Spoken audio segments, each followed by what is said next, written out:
Retinoblastoma. Recognize the features early and save a child's life. Retinoblastoma is the most common primary intraocular malignancy of childhood. Worldwide, it is estimated that 8,000 children develop retinoblastoma and 3,400 die from retinoblastoma annually.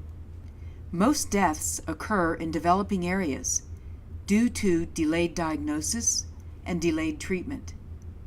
In this video, we discuss the various presentations of retinoblastoma, differential diagnosis, and treatment modalities. About 2/3 cases of retinoblastoma are unilateral and 1/3 are bilateral.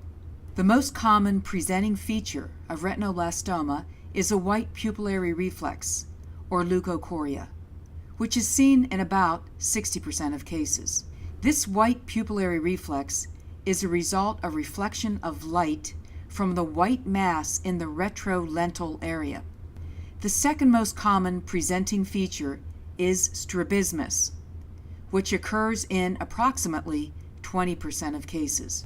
The other less common features of retinoblastoma include pseudohypopyon, hyphema, heterochromia, unilateral mydriasis, red painful eye, proptosis, and orbital cellulitis. Clinically, retinoblastoma begins as a small transparent lesion in the sensory retina. As the tumor enlarges, it becomes opaque white and develops a dilated retinal feeding artery and draining vein. Retinoblastoma can be classified based on the International Classification of Retinoblastoma into 5 groups. Group A includes small tumors, less than 3 millimeters in size and located outside the macular region. Group B includes larger tumors, greater than 3 millimeters, or tumors located in the macula, or tumors with associated subretinal fluid. Group C includes tumors associated with localized subretinal or vitreous seeds. Group D includes tumors associated with diffuse subretinal or vitreous seeds.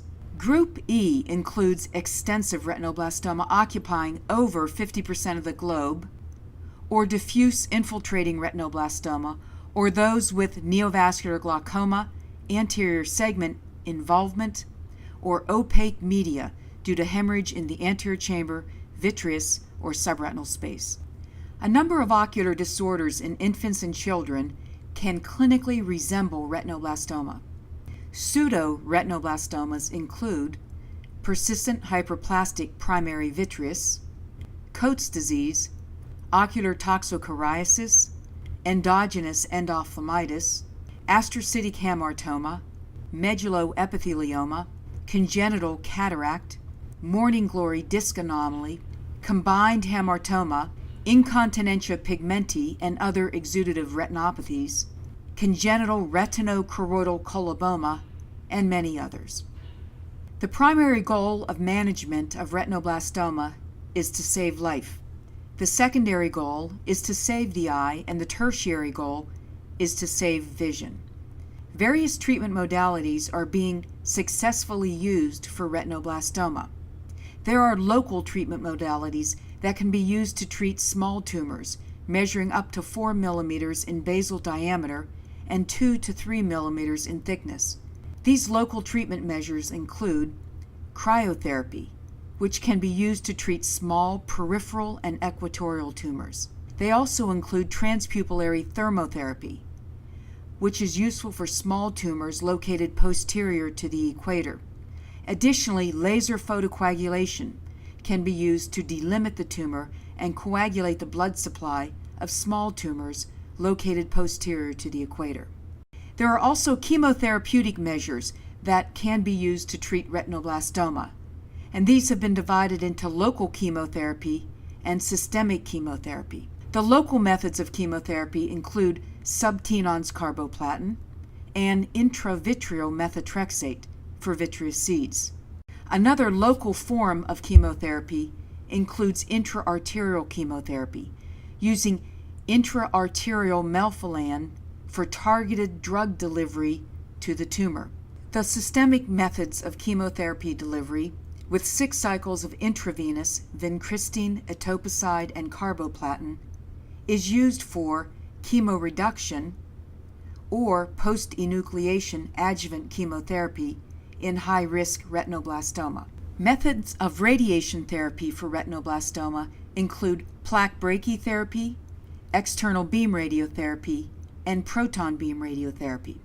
Plaque brachytherapy employs a dose of 40 Gray or 4,000 centigray to the tumor apex and is useful to treat tumor recurrence following chemoreduction.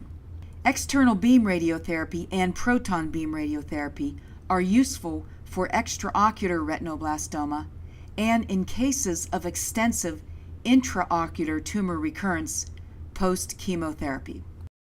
Lastly, there are surgical methods for treatment of retinoblastoma, and these include enucleation and exeneration.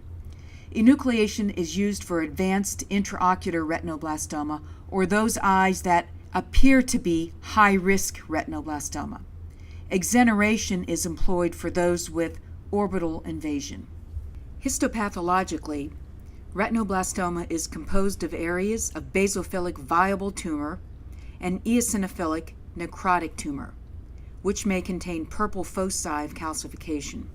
Viable tumor appears basophilic because it is composed of poorly differentiated neuroblastic cells that have large hyperchromatic nuclei in scanty cytoplasm. Many mitoses and apoptotic cells are present. Viable tumor typically forms perivascular sleeves and cuffs. Increasing degrees of tumor differentiation are evident as Homer-Wright rosettes, neuroblastic differentiation, Flexner-Wintersteiner rosettes, which represents early retinal differentiation, and florets, which represents photoreceptor differentiation. High-risk histopathologic features of retinoblastoma include anterior chamber seeding, massive, that is greater than 3 millimeters, choroidal invasion, retrolaminar optic nerve invasion, and any combination of choroidal and optic nerve invasion. The true success of retinoblastoma depends upon early diagnosis and prompt treatment, which can only be achieved by early recognition of symptoms by the family and timely referral by the healthcare personnel.